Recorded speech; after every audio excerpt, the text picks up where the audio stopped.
ओम। गीता जी के 18वें अध्याय का 46वां श्लोक। यतः प्रवृत्तिर्भूतानामिन् सर्वमिदं ततं स्वकर्मणा तम अभ्यर्च्य सिद्धिं विन्दति मानवः। अर्थ है, जिस परमेश्वर से संपूर्ण प्राणियों की उत्पत्ति हुई है, जिससे यह समस्त जगत व्याप्त है, जैसे बर्फ़ से जल और जल से बर्फ़, ऐसे ही संपूर्ण संसार उस सच्चिदानंद परमात्मा से व्याप्त है। उस परमेश्वर की अपने स्वाभाविक कर्मों के द्वारा पूजा करके मनुष्य परम सिद्धि को प्राप्त हो जाता है। जैसे पतिव्रता स्त्री पति को ही अपना सब कुछ समझकर पति का चिंतन करती हुई पति के आज्ञा के अनुसार पति के लिए ही मन वाणी शरीर से कर्म करती है। पति के माँ बाप को ही अपना माँ बाप समझती है, उनकी सेवा करती है। पति के घर को ही अपना घर समझकर उसकी देखभाल करती है। वैसे ही परमेश्वर को ही सब कुछ समझ करके परमेश्वर का चिंतन करते हुए परमेश्वर की आज्ञा के अनुसार मन वाणी और शरीर से परमेश्वर के लिए ही स्वाभाविक कर्तव्य कर्म का आचरण करना, कर्म के द्वारा परमेश्वर की पूजा करना है। जिस परमेश्वर से सारा संसार उत्पन्न हुआ है, जो इसको बनाता है, इसकी रक्षा करता है, पालन करता है और अंत में अपने में ही समेट लेता है, अपने में लीन कर लेता है और लीन करके स्वयं स्थिर रहता है, उस परमेश्वर की यह प्रकृति है, उस परमेश्वर की यह प्रकृति है और प्रकृति का कार्य संसार है। संसार को चलाने वाले गुण भी हैं। सभी मनुष्य परमेश्वर से अपनी अलग सत्ता मानकर संसार से सुख की लालसा में परमेश्वर छिटक करके अलग हुए हैं। अलग तो नहीं हैं, पर अलग मान लिया है और परमात्मा ने उसके इस भ्रम को मिटाने के लिए उसको पूर्ण स्वतंत्रता दी है। मनुष्य अपनी स्वतंत्रता का उपयोग करके अनेकों कर्म करता है फल की लालसा में, और उन अच्छे बुरे कर्मों के संस्कारों से स्वभाव बनता है और स्वभाव के कारण वह परमात्मा से दूर दूर होता चला जाता है फल की आशा में। और जो फल है वह क्या है? केवल सुख और आनंद। उस आनंद की प्राप्ति के लिए वह अनेकों कर्म करता है और उन कर्मों के द्वारा उसका फल तो बनता ही है, अच्छा हो या बुरा। पर जिसके लिए उसने कर्म करता है मीन आनंद के लिए, उसको नहीं मिलता, उसकी प्राप्ति नहीं करता। जिसके लिए उसने कर्म किया वही नहीं मिला, केवल लगा तो क्या? परिश्रम और थकावट। उसके हाथ लगते केवल मेहनत और थकावट। उस थकावट के कारण जो फल की आशा थी वह थोड़ी देर के लिए निवृत्त हो जाती है, हट जाती है थकावट के कारण। तो मनुष्य उसी को सुख मान लेता है और जैसे फिर उसको थोड़ी जान आती है, थकावट मिटती है, फिर वो पाने की आशा में फिर कर्म में लग जाता है। इस तरह लगा रहता है और फिर न कर्मों से कभी निवृत्त होता है, न फल की आशा से, और न सुख की वह प्राप्ति कर पाता है।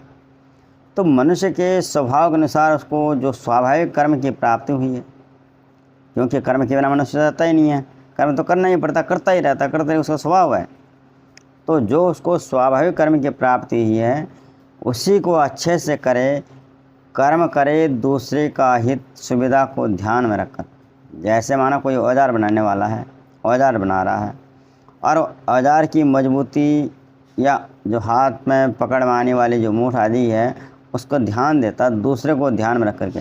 भाई जो इसको इस्तेमाल करेगा, जो ये वस्तु इस्तेमाल करने वाली है, तो जो इस्तेमाल करने वाले को कोई असुविधा ना हो, तो उसका ध्यान दूसरे के हित पर, उसका काम दूसरे के लिए होता है। ऐसे करने वाले को स्वतः ही भीतर से शांति और संतुष्टि की प्राप्ति होती है। शांति और संतुष्टि की अनुभूति होती है उसके अपने काम को अच्छे करने के कारण। काम का मेन ताना तो उसको मिलता ही है, जितना मिलना होता है, जो उसके जितना मिलना होता है, जो उसके प्रारब्ध में उतना तो उसको मिलता ही है। उसके हाथ में तो केवल काम करना है, फल नहीं होता। हर किसी का भी जो भी काम करता है, काम तो करते ही हैं सभी, और उसका जो फल होता है वो फल उसके हाथ में नहीं होता। क्योंकि अगर फल उसके हाथ में होता तो कई बार क्या होता है, काम करता है, काम उसको फल मिल जाता है, पैसे मिल जाते हैं और पैसे गिर जाते हैं, उसको पैसा आता हुआ भी वो निकल जाता हाथ से, या कोई छीन लेता है, तो फल उसके हाथ में नहीं है, कर्म उसके हाथ में है। तो कर्म को अच्छे से करे, दूसरे को ध्यान रखिए जिसके लिए वह कर्म कर रहा है। कर्म हमेशा दूसरे के लिए होते हैं, अपने तो फल ही अपने लिए होता है, फल की चाय अपने लिए होती है, कर्म तो हमेशा दूसरे के लिए होते हैं। तो जो भी कर्म कर रहा है उस कर्म को दूसरे को ध्यान में रख करके, अच्छे से उसकी सुविधा को ध्यान में रखकर, उसका हित ध्यान में रख करके वो कर्म करे। तो इस तरह करने से उसको भीतर से शांति और संतुष्टि का अनुभव होता है।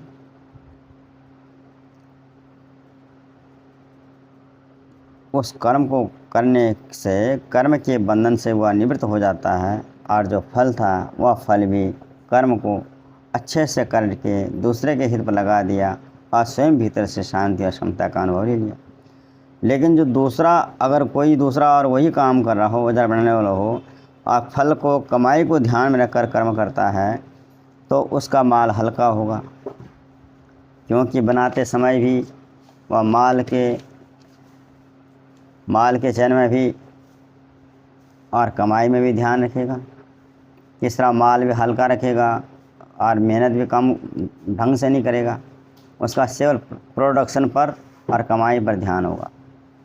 तो इस तरह काम करने वाले को माल के बिकने पर भी न संतुष्टि होगी, जो माल बिकने पर कमाई होगी न उसमें भी संतुष्टि नहीं होगी, ग्राहक भी उसके काम से संतुष्ट नहीं होगा, तो उस सब कुछ उसका उल्टा पुल्टा ही होगा।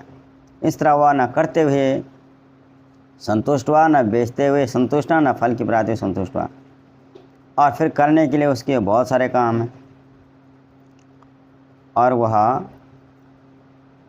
चलायमान व्यक्ति कहीं भी नहीं टिक पाता, अस्त व्यस्त रहता है, अस्त व्यस्त जीवन गुजारता है। कमाया भी तो अंट संट में ही खर्च करेगा, क्योंकि जैसा उसने कर्म किया वैसे उसका फल मिला। तो मनुष्य जो भी कर्म करे, अपने स्वभाव के अनुसार जो उसको अनुकूल कर्म मिला है उसको अच्छे से करे, कर्म करे अच्छे से, दूसरे के हित में ध्यान रखकर, जिसके लिए करना है उसकी सुविधा को देखकर। ऐसा करते करते करते वह कर्म से भी निवृत्त हो जाता है, और भीतर से राग हट जाता है, और फल की जो इच्छा होती है वह भी मिट जाती है। जीविका चलाने के लिए जो मिलना होता है, जो व्यवस्था वह तो मिलती है, पर कर्मों से भीतर से राग मिट जाता है, फल की आशा मिट जाती है। इस तरह काम करते हुए भी मनुष्य परमेश्वर की पूजा कर देता है। यही कर्म के द्वारा ईश्वर की पूजा है, जो हर कोई हर समय बिना झंझट के कर सकता है, करता ही है, काम तो करता ही है। आज जो भी काम कर दूसरे के लिए करते हैं, पर यहाँ गलती ये होती है कि हम काम करते हैं तो काम अपने को ध्यान में रखकर करते हैं, फल भी चाहते हैं तो अपने को ध्यान में रखकर फल का चाहते हैं।